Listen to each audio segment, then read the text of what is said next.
전문 변호사를 만나다 리포터 유지혜입니다. 우리는 일상생활에서 억울하다라는 말을 많이 하기도 많이 듣기도 합니다. 특히나 형사사건에 있어서는 범죄 사실이 없는데도 누명을 쓰는 경우가 많이 있습니다. 오늘은 판사 출신 변호사로 법률사무소 우솔에서 새로운 시작을 하신 이상훈 변호사님께 도움 말씀 들어봅니다.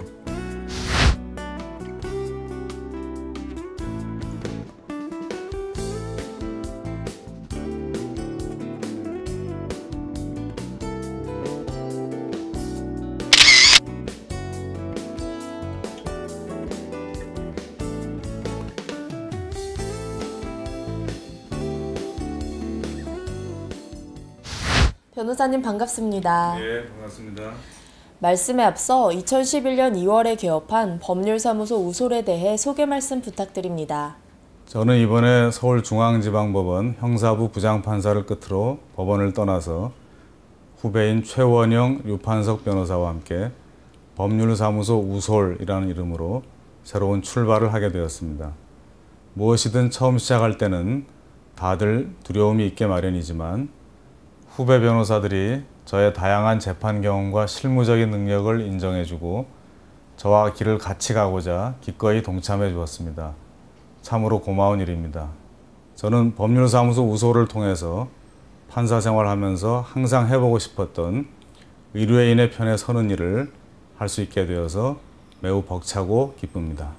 변호사님께서는 판사 생활에 몸담으시면서 실제로 방대한 종류의 분쟁에 대한 법 집행을 하셨을 텐데요.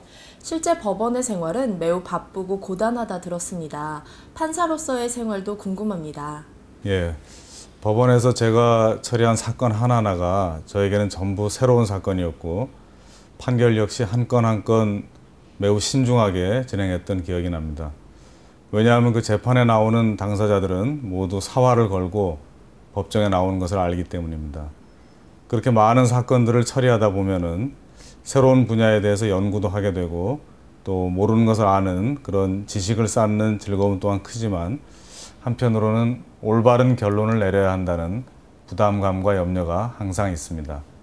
이와 같은 저의 경험은 피해자와 피고인 또 그들의 입장을 대변하는 변호사의 역할에 대해서도 충분히 고민을 많이 하게 만들었던 것 같습니다.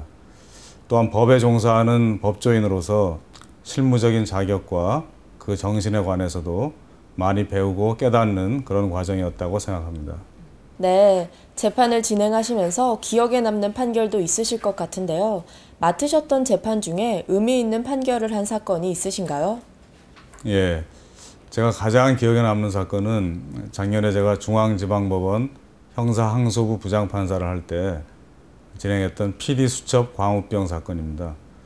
아직 그 사건의 상고심이 진행 중이기 때문에 제가 사건의 내용이나 판결 내용에 대해서 언급하는 것은 부적절하다고 생각합니다만 어쨌든 그 사건은 언론의 자유와 책임에 대한 헌법적인 주제를 담은 사건이었고 국민들과 언론의 관심이 매우 컸습니다. 한편으로는 저도 부담이 컸지만 다른 한편 검찰과 변호인단이 법정에서 치열하게 공방을 벌이는 진정한 형사재판의 모습을 보인 그런 사건이어서 재판장인 저로서도 더 많은 열정을 갖고 재판 진행과 사건 검토에 임했던 기억이 납니다. 판결에 있어서도 매우 신중하셨을 것 같습니다. 요즘은 일반인들도 형사 분쟁에 휩싸이게 되면서 생각지도 못한 고소, 고발을 당하는 사례가 많습니다. 자포자기하는 이들도 매우 많을 것 같은데요. 어떠한 대처가 필요할까요? 예, 형사사건에 있어서는 범죄 사실이 없는데도 상대방의 누명을 뒤집어 씌우는 경우가 분명히 존재합니다. 부정한 거래를 했다. 상대방에게 전혀 돈을 받은 적이 없는데도 불구하고 상대방은 돈을 줬다고 진술하는 경우가 여기에 해당하죠. 결국에는 돈을 주었다는 사람의 진술을 부정할 수 있는 적극적인 도움이 필요하게 됩니다. 변호사는 의뢰인보다 더 의뢰인의 억울함에 대하여 항의를 하고 의뢰인 역시 당황하지 말고 사소한 내용도 전부 변호사와 상의하여 증거의 실마리를 함께 찾아내는 노력을 해야 합니다. 고소 사건의 경우 고소인, 즉 상대방과의 합의를 이끌어내는 것이 최상의 해결책이라 할 수 있을 텐데요. 피고소인과 법적인 전문가는 어떠한 노력을 기울여야 할까요? 예, 고소 사건에서는 고소인이 사건의 실마리를 가지고 있는 경우가 대부분입니다. 피고소인으로서는 어떤 방법을 통해서든지 고소인과 접촉을 해서 고소인이 왜 고소를 했는지 확인해 보아야 합니다. 그리고 변호사와 함께 고소인이 어떠한 내용으로 고소를 하였고 어떠한 증거를 제출하였는지 알아본 후 실제 고소인이 입은 피해와 상황이 어떠한지 파악해서 고소 내용과 비교해보고 대처를 해야 합니다. 또한 변호사와 의뢰인은 최선을 다해 고소인과 합의할 수 있도록 노력해야 합니다. 합의금을 준비해서 피해 변제를 하는 것도 중요하지만 고소인의 마음을 달래야 하는 만큼 진정 어린 사과를 하는 것이 반드시 필요합니다. 그러면 처음에는 마음이 닫혀있던 고소인도 시간이 지나면서 마음이 풀어져서 합의에 이르기도 합니다.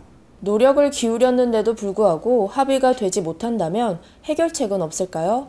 예, 합의금에 대한 견해 차이가 너무 크거나 또는 피해자가 받은 마음의 상처가 큰 경우에는 합의가 힘들 수도 있습니다.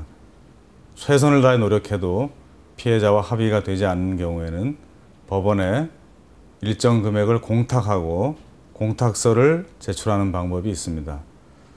또는 피해자의 소재 파악이 안 된다거나 말도 안 되는 금액을 제시할 경우에도 이런 방법을 사용할 수 있습니다.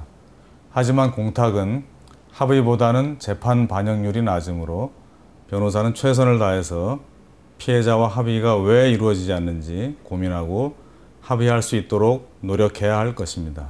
고소 고발에 의하여 검찰이 피의자가 죄를 범하였다고 하여 구속영장을 청구하는 경우 구속이 될 수도 있는데요. 만약 구속에 이르렀을 때 어떠한 대처가 필요할까요?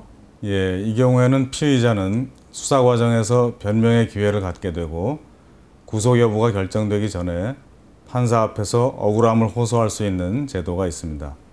바로 구속 전 피의자 신문제도 또는 영장실질심사제도라고 하는 것입니다. 현행범이나 체포영장, 긴급체포 등 어떤 방식으로 체포된 사람이든 간에 반드시 구속 전에는 이러한 신문 절차를 거쳐야 합니다.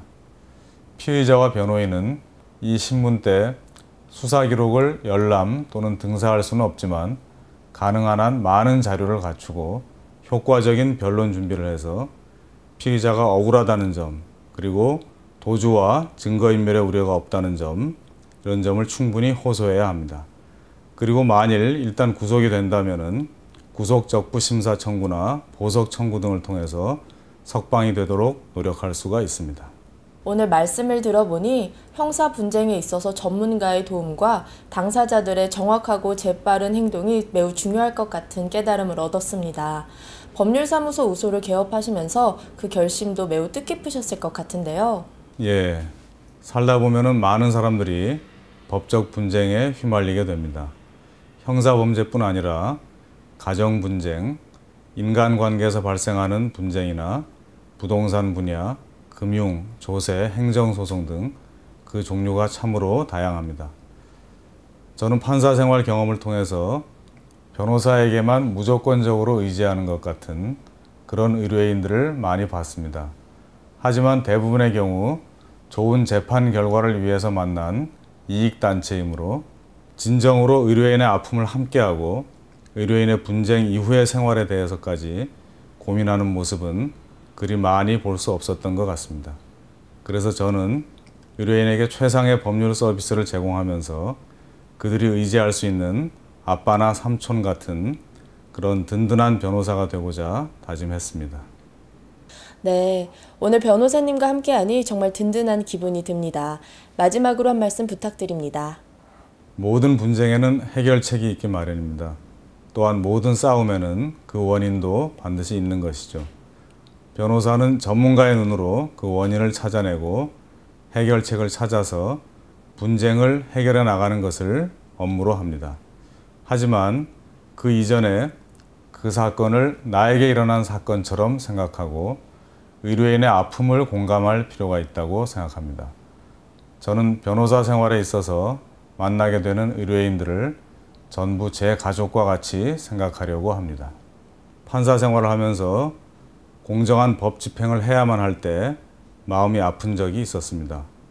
그런 안타까움 때문에 의뢰인들의 편에 전적으로 설 수 있는 변호사의 길을 선택한 것입니다. 각종 법적 분쟁에 관하여 법률 자문이나 상담, 그리고 소송 수행 등 모든 방면에서 최선을 다해 도움을 드리겠다고 약속드립니다. 오늘 도움 말씀 감사합니다. 예, 감사합니다.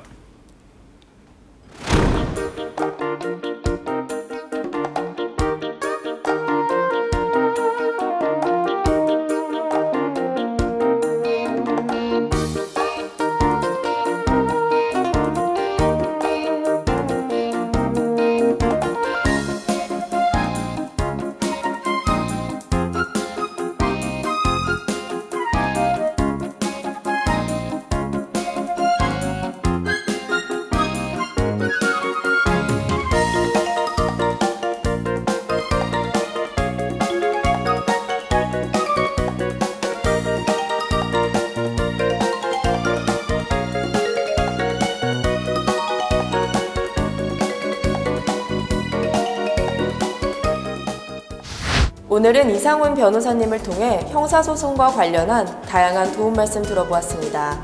오랜 판사 생활의 청렴함과 강직한 성품 덕에 변호사님으로서의 출발도 순조로울 것 같은데요. 법률사무소 우솔의 발전과 이상훈 변호사님의 선전을 기대해봅니다.